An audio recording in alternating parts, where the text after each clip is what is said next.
Inilah kisah Zulkarnain dalam Al-Quran, pembuat benteng penahan Ya'juj dan Ma'juj. Zulkarnain adalah seorang raja Romawi dan Persia. Dirinya dinamai demikian sebab memiliki 2 tanduk di kepalanya. Sebagian percaya nama ini didapat karena ia sudah berhasil menguasai bumi bagian timur dan barat. Allah Subhanahu wa Ta'ala telah memberikan kepadanya kekuasaan yang amat besar.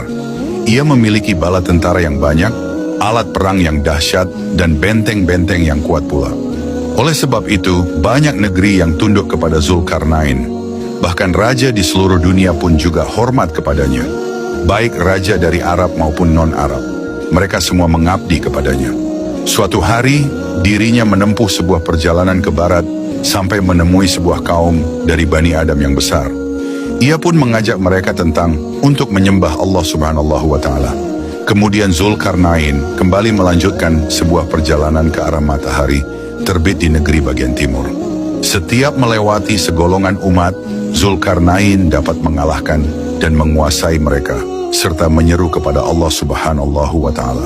Lalu sampailah Zulkarnain ke negeri di belahan bumi, bagian paling timur, daerah di mana terbitnya matahari. Di sana terdapat sebuah kaum yang tidak memiliki bangunan apapun untuk dijadikan sebagai tempat tinggal. Bahkan pepohonan yang digunakan untuk berlindung dari sinar matahari saja tidak ada. Sehingga Sa'id bin Jubair mengatakan, mereka ini berkulit merah, bertubuh pendek, tinggal di gua, dan pemakan ikan. Zulkarnain lalu melanjutkan perjalanannya ke arah timur lagi, sampai menemui 2 buah gunung dengan 1 lubang di antaranya. Pada celah itu, keluarlah Ya'juj Ma'juj menuju negeri Turki untuk berbuat kerusakan, termasuk pada tanaman dan keturunan. Di depan gunung tadi, tinggallah sebuah kaum yang hampir tidak mengerti pembicaraan. Mereka keterasingan bahasa sebab tinggal terlalu jauh dari umat manusia.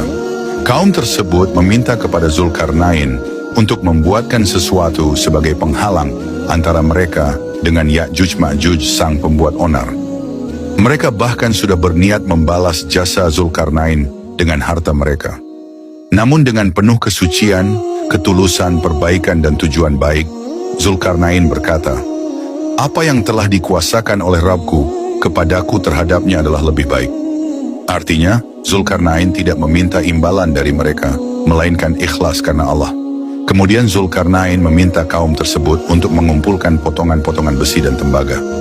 Ia menumpuk besi-besi itu hingga tingginya sama dengan kedua puncak gunung tadi. Zulkarnain lalu meminta penduduk kaum tersebut untuk meniup atau memanaskan besi tadi hingga luluh dan membentuk sebuah tembok penghalang yang besar. Atas izin Allah Subhanahu wa Ta'ala, kerja keras Zulkarnain dan kaum tersebut untuk membuat tembok pembatas dengan Ya'juj Ma'juj berhasil.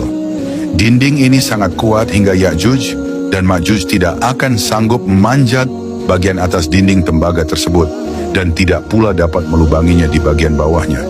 Ya'juj Ma'juj tidak akan pernah bisa keluar tanpa izin Allah Subhanahu wa Ta'ala. Lalu kapan mereka akan keluar? Yaitu ketika janji Allah Subhanahu wa Ta'ala sudah datang. Allah Subhanahu wa Ta'ala akan merobohkan dinding itu dengan bumi, sehingga Ya'juj dan Ma'juj bisa keluar dan bercampur dengan umat manusia sambil membawa kerusakan di mana-mana.